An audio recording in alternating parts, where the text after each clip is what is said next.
Hello guys, வணக்கம் and welcome.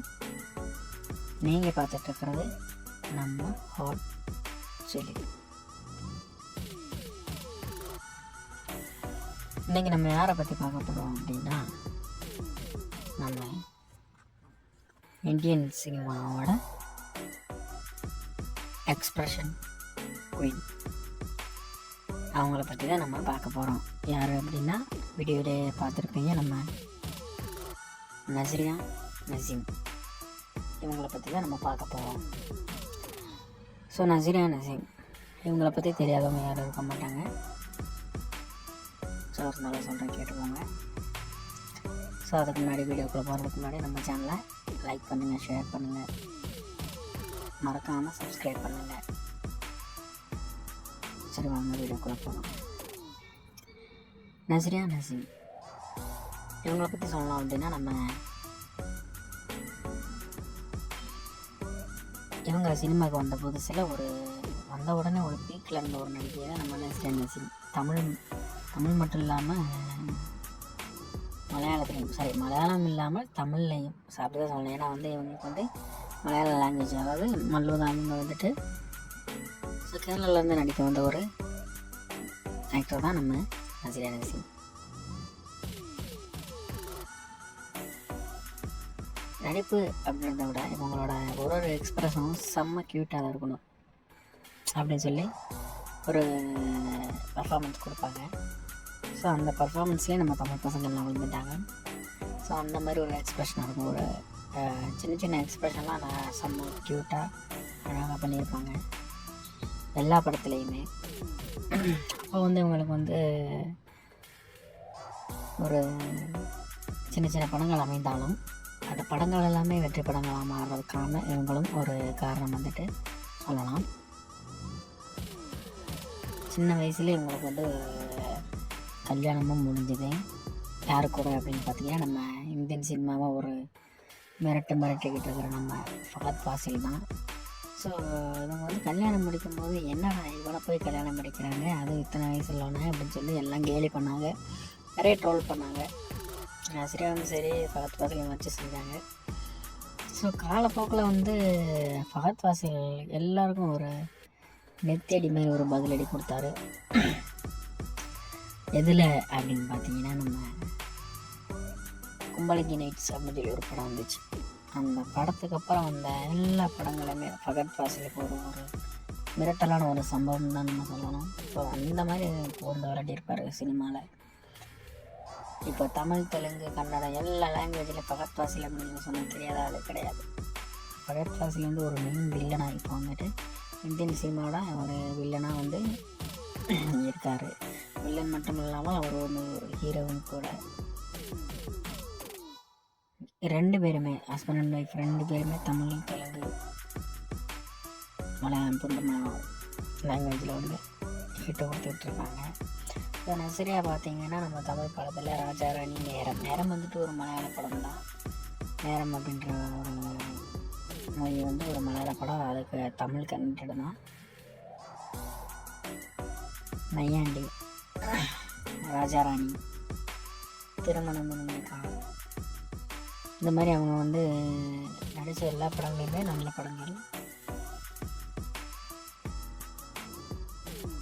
நையாண்டி அப்படின்ற ஒரு படம் வந்துச்சு லாஸ்ட்டாக அவங்களுக்கு அந்த நையாண்டி அப்படின்ற ஒரு படத்தில் ஒரு சின்ன இஷ்யூ நடந்துச்சு. சின்ன இஷ்யூன்னா என்ன அப்படின்னா, இவங்க பர்மிஷன் இல்லாமல் இவங்க ஒரு கவர்ச்சியாக கேட்டினது ஒரு பிரச்சனை போய்கிட்டு இருந்துச்சு. ஸோ அந்த டேரக்டர் வேறு, அதாவது இவங்களுக்கு பதிலாக வச்சு ஒரு கவர்ச்சியான ஒரு சீனை எடுத்திருக்காரு. அது இவங்க பர்மிஷன் இல்லாமல். அதனால் ஒரு சின்ன பிரச்சனை ஆச்சு நையாண்டி அப்படின்ற ஒரு படத்தில். ஸோ அதுக்கப்புறம் இவங்க சூஸ் பண்ணுற எல்லா கேரக்டரும் ஒரு நல்ல ஆரம்பத்துலேருந்து இவங்க நல்ல கேரக்டர் தான் சூஸ் பண்ணி நடிச்சுட்டு இருந்திருக்காங்க. நையாண்டி படத்தில் மட்டும் கொஞ்சம் கிளாமர் கொஞ்சமாக தான் கிளாமர் இருந்துச்சு. இருந்தாலும் அதுக்கே ஒரு கேஸை போட்டாங்க. ஸோ அப்படி இருக்கிற ஒரு நடிகை வந்து நம்ம நஸ்ரியா நசீம் ஒரு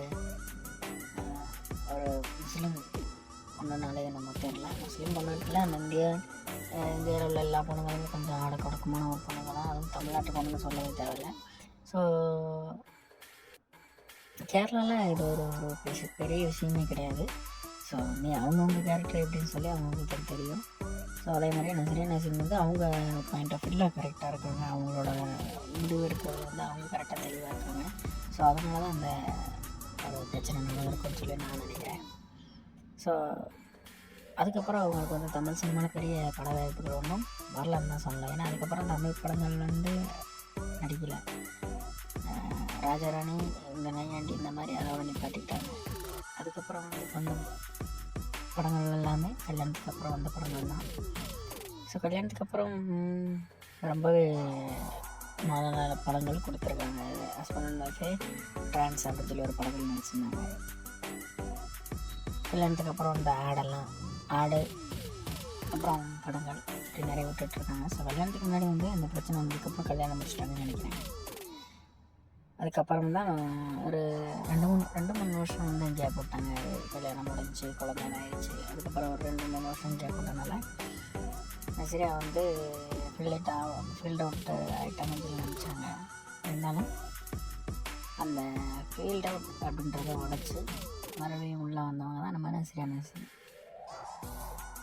ஸோ சினிமா துறையை விட்டு உலகம்னு சொல்லி எந்த இதுவும் கொடுக்காங்க. இவங்க வந்துட்டு இப்போ வதந்தி கிளப்பிட்டாங்க. அவ்வளோதான், நஸ்ரியா வந்து நீங்கள் நடிக்க விட மாட்டாங்க அப்படின்னு சொல்லி வதந்தி கிளப்பினால ஸோ வந்தாங்க மறுபடியும் நடிக்கிறதுக்கு.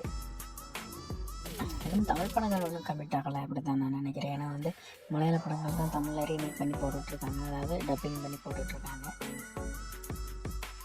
தமிழ் படங்கள் இன்னும் ஒன்றும் கமிட் ஆகலை அப்படின்னு சொல்லி நினைக்கிறேன். ஸோ அந்த சம்பவத்துக்கு அப்புறம் தமிழ் படங்களை வந்து இருக்கிறாங்கன்னு நான் நினைக்கிறேன்.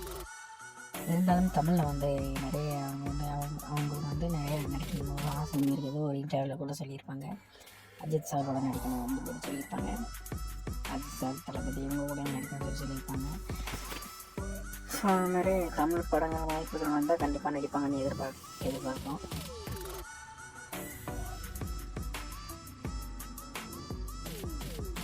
சரி, ஓகே, ஃபைனலாக நம்ம மேட்ரு போகிறேன். இந்த வீடியோ வந்து ஏன் இப்படி ஒரு 10 நிமிஷத்துக்கு போட்டேன் அப்படின்னா, வீடியோ வந்து ஒரு 28 நிமிஷத்துக்கு இருக்குது. இது வந்து ஃபஸ்ட்டு பார்ட்டு ஒரு 10 நிமிஷத்துக்கு இருக்கும். செகண்ட் பார்ட் வந்து நான் இது ஃபஸ்ட் பார்ட் அப்லோட் பண்ணதுக்கப்புறம் நான் செகண்ட் பார்ட் அப்லோட் பண்ணுறேன். இது வந்து 3 பார்ட்டாக பிடிச்சிருக்கேன். 2 வீடியோ 10 நிமிஷமும், இன்னொரு வீடியோ ஒரு 8 நிமிஷம் வரும். அந்த மாதிரி பிரிச்சிருக்கேன்.